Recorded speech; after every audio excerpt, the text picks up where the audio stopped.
And I think the world desperately needs female religious leaders. We've heard the men for a long time, but we have not heard so many voices that were marginalized, not only women's voices, other voices as well.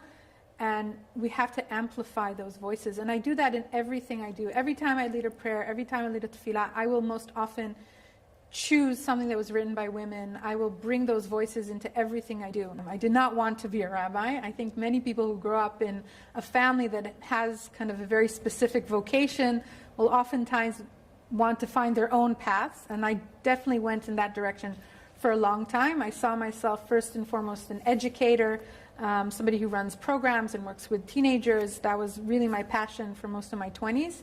But I'd always felt this very strong connection to the world of prayer and to the world of Torah study, and felt that that was the basis for everything pretty much that I do. So it really is a family story. I always feel I have to go back to my mother and my uncle, and I start with my grandfather, Rabbi Wolf Kelman, who passed away when I was a child, and he marched in Selma with Martin Luther King. It was something that we grew up on. The picture of the three of them, my grandfather Heschel and Martin Luther King standing next to each other, was prominently displayed in our home, and ever since I was a young child I looked at that picture. And then when my mother was ordained as a rabbi, she would go around the world to different conferences with the World Council of Churches. So it was very much kind of a part of the home that I grew up in. In some ways I don't feel like a trailblazer because so many wonderful women have walked this path before me, but I still feel that there's so few of us female rabbis out there that we're still blazing trails in just different places. I see myself not only as a rabbi for women, but for everyone, for men, for women, for those who don't define themselves as any specific gender, and to really just allow these new voices, new interpretations to bring us teachings that we haven't heard before. Being a female rabbi, there must be some special challenges.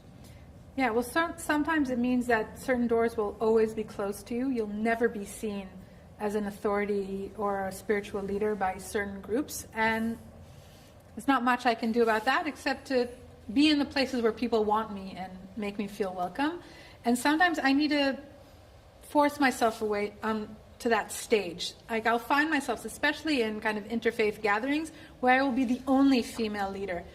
And I may not be invited onto the stage with all the male leaders, but I know that if I don't force my way up there, there won't be a woman on that stage. And I'll do it, because I know that for the young people, the young women sitting in the audience, it's something they need to see. Because oftentimes, unless you see something, you won't know that it's a possibility. So there's good sides and bad sides to it. And I think just the more we normalize what female leadership looks like in all walks of life, the more female prime ministers we have, the more judges, the more lawyers, the more presidents, in all of these roles, then it will just make sense that there will also be female religious leaders. My Zionist vision is that Israel is an equal land for everyone, that we have an equal justice system for everyone, that everyone has equal opportunities. For me, interfaith is just something that I do as naturally as part of my rabbinate.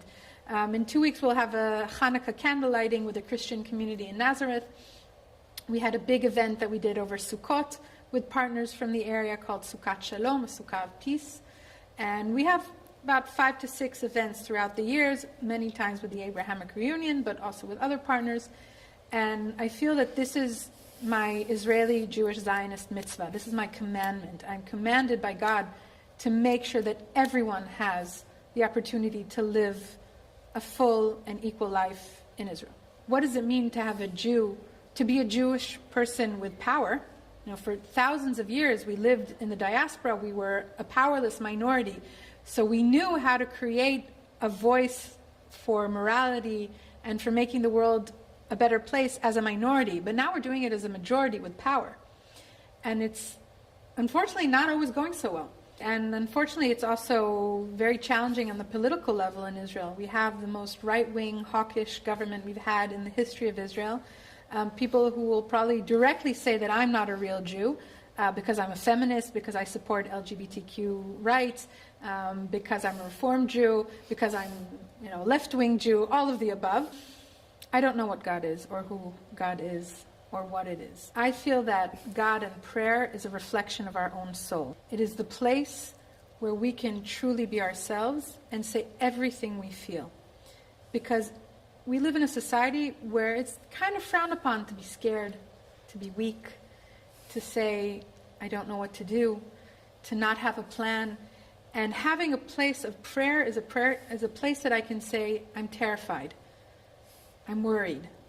What if I don't manage this? What if I can't do this? And we need that place. We need a safe space where we can say everything we feel. And for me, that's what prayer is. Does God answer and listen? I don't know. But it's more about us. So and people tell me, how can you say there's a God? I can't. I don't know. And I'm not going to tell you if there is or there isn't. I can tell you what a gift prayer is. I can tell you what a gift other people are. I can tell you what a gift community is. And I can tell you how we can change the world with all of those things together. In the Mishnah it says, Lo alecha hamlacha ligmor. On the one hand, it is not our job to finish everything in our lifetime, right? Other people will follow us. But on the other hand, Velo ata ben chorin li batel mimena. But on the other hand, we can't ignore that it is our job to do whatever we can right now. When I put my children to sleep and pray for a safe Israel where they and their Arab neighbors and friends will have the same opportunities and we will all live under the same justice system. And it can still be a place for Jews and Arabs, and we can all live here together. So it's going to be a challenging few years ahead. And yeah.